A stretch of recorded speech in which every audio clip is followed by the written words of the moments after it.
নবমীতে হযরত মুহাম্মদ সাল্লাল্লাহু আলাইহি ওয়াসাল্লামের রওজা শরীফ জিয়ারত করে আমরা বাহিরে অবস্থান করতেছি।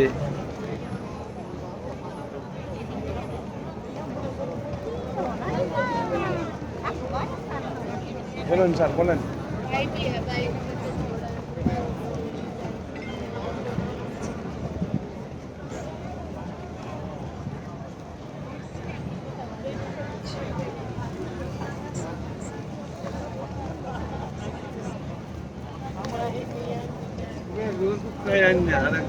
মিলাই আইন না, কিছু অসম্ভব।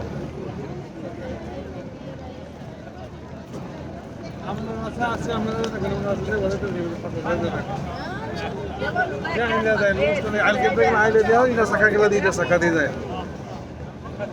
আপনাকে জানানো লাগে কয়েকজন খাতিরে তো বানাইছে।